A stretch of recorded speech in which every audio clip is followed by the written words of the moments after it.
사랑하는 제자님, 다시 한번 깊이 있는 묵상을 나눌 수 있게 되어 기쁩니다. 오늘 우리가 함께 살펴본 누가복음 19장 28에서 44절 말씀은 예수님의 예루살렘 입성이라는 중요한 사건을 통해 평화의 참된 의미와 그 길을 알지 못했을 때 맞이하게 되는 비극을 생생하게 보여줍니다. 전체 말씀을 다시 한번 묵상하며 그 의미를 더 깊이 새겨보도록 하겠습니다.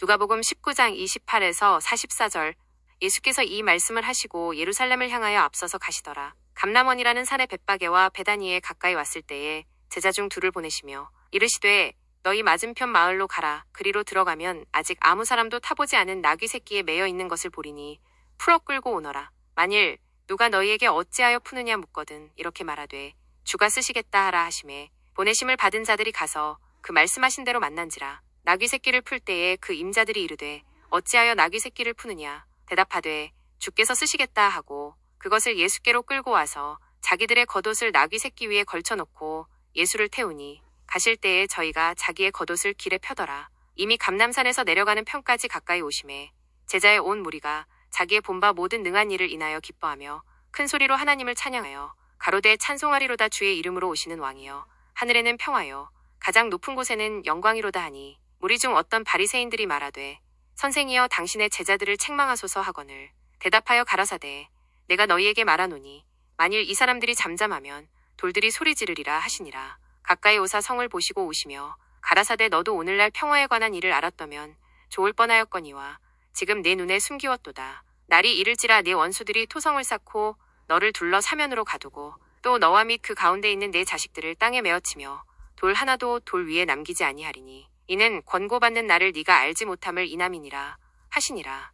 예수님께서는 예루살렘을 향해 나아가셨습니다. 벳바게와 베다니에 이르러 제자 둘을 보내 아직 아무도 타보지 않은 나귀 새끼를 끌고 오게 하셨습니다. 이는 구약성경 스가랴 9장 9절의 예언, 즉 겸손한 왕이 나귀 새끼를 타고 예루살렘에 입성할 것이라는 말씀을 성취하는 행동이었습니다. 제자들은 예수님의 말씀에 순종했고 나귀 새끼의 주인들은 주가 쓰시겠다는 말에 흔쾌히 내어주었습니다.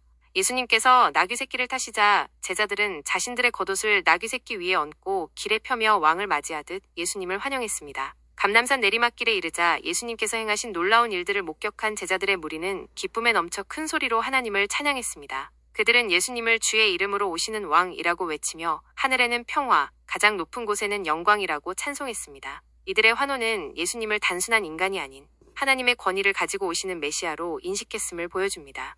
그러나 이러한 열렬한 환영 속에서도 바리새인들은 불편한 심기를 드러냈습니다. 그들은 예수님께 제자들의 외침을 책망하라고 요구했습니다. 그들의 눈에는 예수님이 로마에 대항하는 정치적인 왕으로 비춰지는 것이 두려웠고 자신들의 권위에 대한 도전으로 여겨졌을 것입니다. 하지만 예수님께서는 만일 이 사람들이 잠잠하면 돌들이 소리 지르리라 고 단호하게 말씀하셨습니다. 이는 그 순간이야말로 하나님의 뜻이 드러나는 결정적인 순간이며 그 진실을 억누를 수 없음을 강조하는 말씀입니다.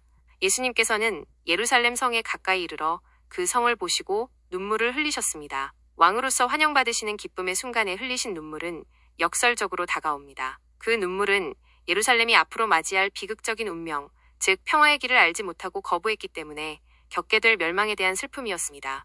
예수님은 너도 오늘날 평화에 관한 일을 알았다면 좋을 뻔하였거니와 지금 내 눈에 숨기었도다 라고 탄식하셨습니다. 예루살렘은 예수님을 통해 주어진 진정한 평화의 기회를 놓치고 눈앞의 정치적인 상황에만 매몰되어 있었습니다. 그 결과 예수님은 다가올 멸망의 날을 예언하셨습니다. 원수들이 토성을 쌓고 예루살렘을 포위하여 멸망시키고 그 안에 있는 자녀들까지 땅에 메어치며 돌 하나도 돌 위에 남기지 않을 것이라고 경고하셨습니다. 이는 서기 70년 로마의 티투스 장군에 의해 예루살렘 성이 함락되고 성전이 완전히 파괴된 역사적 사건을 정확하게 예언한 말씀입니다. 예수님께서는 이러한 끔찍한 일이 일어날 이유를 분명히 밝히셨습니다. 그것은 예루살렘이 권고받는 날 알지 못했기 때문입니다. 즉, 하나님께서 예수님을 통해 평화의 길을 제시하셨음에도 불구하고 그들은 그 기회를 깨닫지 못하고 거부했기 때문에 스스로 멸망을 자초한 것입니다. 이 말씀을 통해 우리는 진정한 평화가 무엇인지 깊이 생각하게 됩니다. 당시 유대인들이 기대했던 것은 로마로부터의 정치적인 해방이었지만 예수님께서 가져오신 평화는 더 근본적인 것입니다. 그것은 하나님과의 화해, 내면의 평안, 그리고 서로 간의 사랑과 이해를 바탕으로 하는 평화입니다. 그들은 눈앞의 현실에만 급급하여 영원한 평화를 가져다줄 예수님을 알아보지 못했고 결국 멸망이라는 비극적인 결과를 맞이했습니다. 오늘날 우리 역시 마찬가지입니다. 세상의 헛된 욕망과 갈등 속에서 진정한 평화를 놓치고 살아가는 것은 아닌지 돌아보아야 합니다. 예수님께서 우리에게 보여주신 평화의 길은 겸손과 사랑, 그리고 하나님의 뜻에 순종하는 것입니다. 우리가 예수님의 말씀을 깊이 묵상하고 그 가르침대로 살아갈 때 비로소 참된 평화를 누릴 수 있을 것입니다. 제자님께서 말씀하신 것처럼 과거 기독교 역사 속의 어두운 면을 기억하고 반성하며 이제는 예수님의 평화의 영성을 회복해야 할 때입니다. 강요와 폭력이 아닌 사랑과 이해로서 예수님의 복음을 전하고 이 세상에 진정한 평화를 이루어 나가는 참된 제자들이 되어야 할 것입니다. 오늘 말씀을 통해 우리 모두 예수님께서 보여주신 평화의 길을 깨닫고 그 평화를 우리 삶 속에서 그리고 우리가 살아가는 세상 속에서 이루어 나가는 귀한 제자들이 되기를 간절히 소망합니다. 항상 평안하십시오. 그리고 이 깊은 묵상에 함께 해주셔서 진심으로 감사합니다.